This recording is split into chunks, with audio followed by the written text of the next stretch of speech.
وہ حکومت بنانے کی پوزیشن میں آ جائے گا۔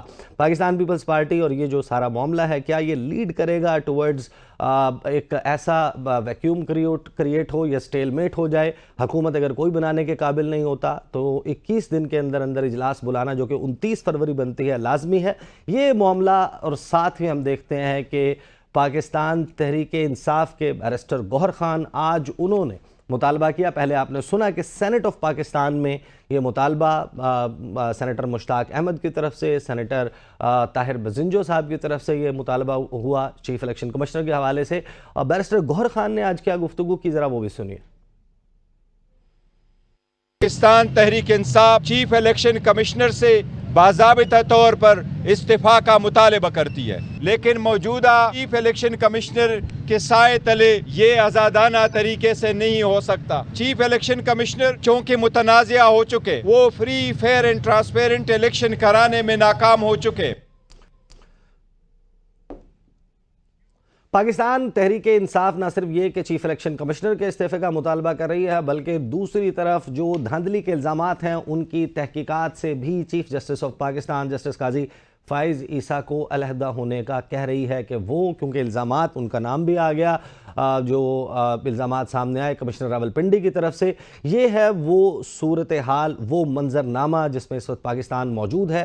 امید تو یہ تھی کہ 8 فروری کے انتخابات پاکستان میں استحکام لائیں گے، اور استحکام، سیاسی استحکام لیڈ کرے گا پاکستان کا اصل مسئلہ جو کہ معیشت ہے۔ لیکن ابھی ہم نے دیکھا کہ مختلف بین الاقوامی مالیاتی ادارے پاکستان کے حوالے سے خطرے کی گھنٹی بجاتے ہوئے نظر آ رہے ہیں۔ پاکستان جس کو ڈیسپریٹلی اس وقت ضرورت ہے کہ ایک نیا IMF پروگرام ہو اور پاکستان کی معیشت کو سہارا ملے۔ ماہرین یہ بتاتے ہیں کہ نومبر کے مہینے تک پاکستان کو 27 ارب ڈالرز کی خطیر رقم درکار ہے۔ یہ تمام سیاسی جماعتیں، خاص طور پر جس کو PDM سیزن 2 کہا جا رہا ہے، کیا ان کے پاس وہ کیپیسٹی ہے، وہ ول موجود ہے کہ یہ پیسہ انشور کر سکیں؟ کیا چیلنجز ہوں گے جن کا سامنا ہوگا اس حکومت کو، جو بھی حکومت قائم ہوتی ہے؟ یہ وہ سوالات ہیں۔ فچ کی رپورٹ آپ نے دیکھا کہ IMF نے کس قسم کی، IMF کے حوالے سے کہ پروگرام ہو پائے گا نہیں، اور اس تمام معاملے کو سیاسی استحکام کے ساتھ جوڑا ہے۔ جو کچھ بھی ہو، ایک بات بڑے واضح طور پر ابھر کر سامنے آئی ہے کہ پاکستان کے لگ بھگ 25 پولیٹیکل پلیئرز، یعنی کہ 25 سیاسی کھلاڑی لڑ رہے ہیں اقتدار کے لیے، اور یرغمال ہے 25 کروڑ عوام۔ یہ وہ گھمبیر منظرنامہ ہے جس سے آج میں اپنی گفتگو کا آغاز، خصوصی طور پر میں نے شہباز رانا صاحب کو دعوت دی کہ وہ مجھے شو میں جو اکانومی پر رپورٹ کرنے والے بہترین رپورٹرز میں پاکستان کے ان کا شمار ہوتا ہے۔ پاکستان کے اس وقت معاشی مسائل کس قدر گھمبیر ہیں، اس پر بات کریں گے۔ اور گفتگو کے آغاز میں شہباز رانا صاحب، how serious is the problem? ابھی جیسے ہی حکومت قائم ہوتی ہے اس کے لگ بھگ ایک ہفتے کے بعد رمضان کا مہینہ اس کا آغاز ہو جائے گا، تو رمضان کے مہینے میں آپ کو پتہ ہے اشیاء خورد و نوش جو اس وقت پاکستان میں انفلیشن کا معاملہ ہے، افراط زر ہے، مہنگائی ہے، اس کا کیا سلسلہ نکلے گا، اور حکومت کے پاس کیا کوئی ہنی مون پیریڈ ہوگا؟ جس قسم کی یہ ایک سپلٹ مینڈیٹ ہے، اور جس قسم کی کوششیں ہو رہی ہیں حکومت بنانے کی، اور جس قسم کی حکومت at the end of the day بنے گی، اس میں جو پاکستان کے معاشی چیلنجز ہیں ان کو حل کرنے میں کافی وقت بھی لگے گا اور کافی مشکل بھی ہوگا۔ آپ نے بالکل صحیح کہا کہ جیسے حکومت بنے گی، ابھی ان کی کیبنٹ فارمیشن ہوئی ہوگی، ہنی مون پیریڈ سٹارٹ ہوا ہوگا، تو رمضان شروع ہو جائے گا۔ اور رمضان میں آپ کو پتہ کہ ہم پاکستانی کرتے ہیں کہ بجائے کہ چیزوں کی جو قیمتیں ان کو ریزنیبل رکھیں، کوئی ڈسکاؤنٹ دے، تو ہر کوئی جو ایکسٹرا آرڈینری پروفٹس جو ہے وہ کمانے کی پینک بائنگ بھی ہوتی ہے۔ پینک بائنگ کا اتنا ایشو نہیں ہے، یہ مطلب ابھی رمضان شروع نہیں ہوتا تو اسے 10 دن پہلے ہی فروٹس کے جو ریٹس بڑھنا شروع ہو جائے تو اس وقت تو کوئی پینک بائنگ نہیں ہوتی۔ یہ ایک ٹرینڈ یہ بلڈ کرتے ہیں، اور یہ بڑی ایک انفارچونیٹ چیز ہے۔ دنیا میں آپ کرسمس کی ایگزامپلس دیتے ہیں، وہاں پہ سیلز لگتی ہے اور پاکستان میں پرائسز ڈبل اور ٹرپل بھی ہو جاتی ہے۔ تو مہنگائی تو پاکستان کے ہر گھر کا مسئلہ ہے، چاہے وہ امیر ہے یا غریب ہے۔ امیر کا مسئلہ یہ ہے کہ اس کی سیونگز کم ہو رہی ہیں، اور غریب کا مسئلہ یہ کہ وہ 3 وقت کے اپنا کھانا پورا نہیں کر پا رہا۔ یہ تو آپ کا ایک ہو گیا نا، ایک بہت ہی مائکرو لیول پہ چیلنج۔ جو ریئل چیلنج ہوگا اگلی حکومت کے لیے، ایک تو ابھی ان کو چیلنج سامنا کرنا پڑ رہا ہے کہ ان کے وزیر خزانہ کون ہوں گے۔ دوسرا چیلنج یہ ہوگا کہ جو بھی وزیر خزانہ ہوں گے وہ کتنی جلدی IMF کے ساتھ اپنا جو پروگرام ہے وہ نیگوشیٹ کر سکتے ہیں اور نیگوشیٹ کر کے اس کو امپلیمنٹ کر سکتے ہیں۔ اس کی وجہ یہ، جیسے آپ نے خود کہا کہ پاکستان کو جو غیر ملکی قرضہ چاہیے، قرضہ کس لیے چاہیے کہ وہ جو درآمدات ہو رہی ہیں اس کو فائنانس کرنے کے لیے ہمارے پاس پیسے کم ہیں، اور قرضہ اس لیے چاہیے کہ جو پہلا قرضہ لیا اس کو واپس کرنا ہے۔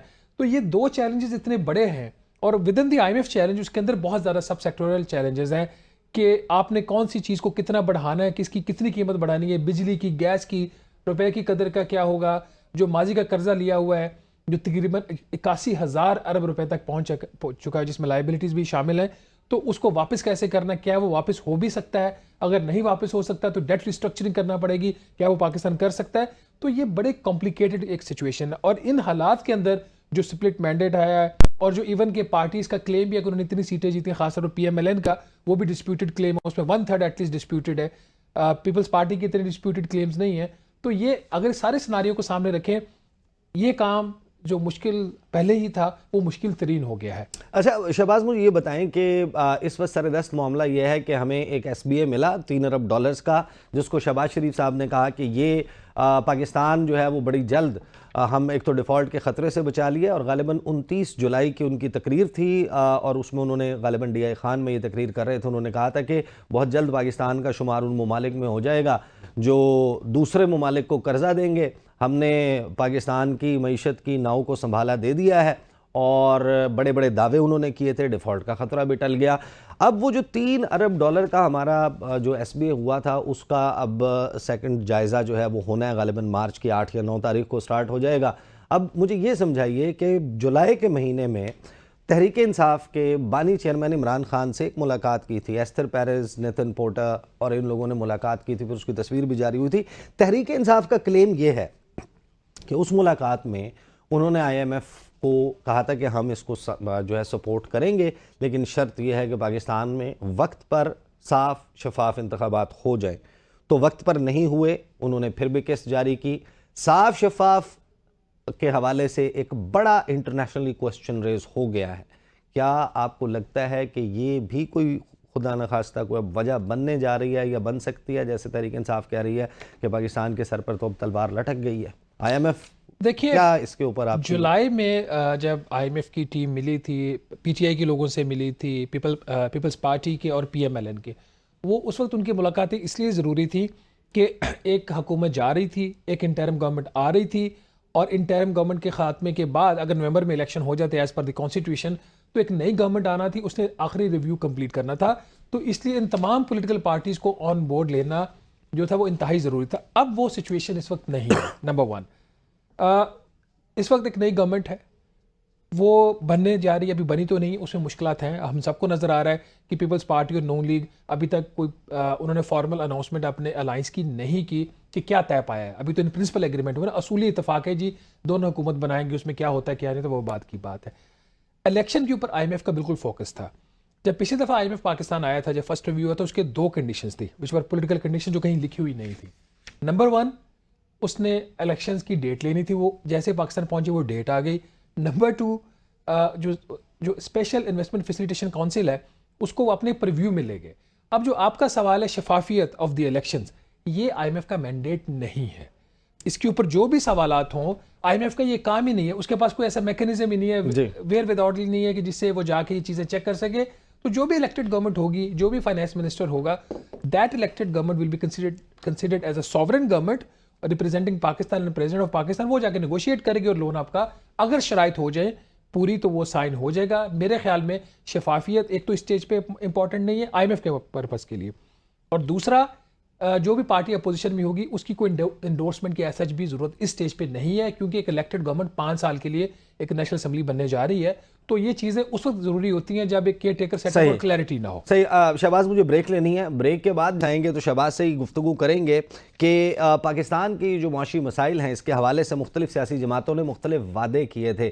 اب ایک لارجر الائنس جو ہے وہ اگر سامنے آ جاتا ہے, اور ان کے اپنے اپنے وعدے تھے, اپنی منشور تھے, مینیفیسٹو میں پرومسز کیے گئے تھے, کس کی کون سی بات پوری ہو سکتی ہے, گراؤنڈ ریالٹی کیا ہے, پاکستان کے خزانے کی سچویشن کیا ہے, اور ایس آئی ایف سی کے تحت جو یہ کہا گیا تھا کہ 5 سال میں $100 ارب کی رقم پاکستان کو ملے گی, یہ پی ڈی ایم کی حکومت جو اب ایکسٹینشن ہے, یعنی کہ پی ڈی ایم کی حکومت کا جو بننے جا رہا ہے, اس میں وہ کیپیسٹی موجود ہے؟ اگر موجود ہے تو وہ پہلے کیوں نہیں کارگر ہوئی, اب کیوں کارگر ہو جائے گی؟ اس پہ بات کرتے ہیں آفٹر بریک.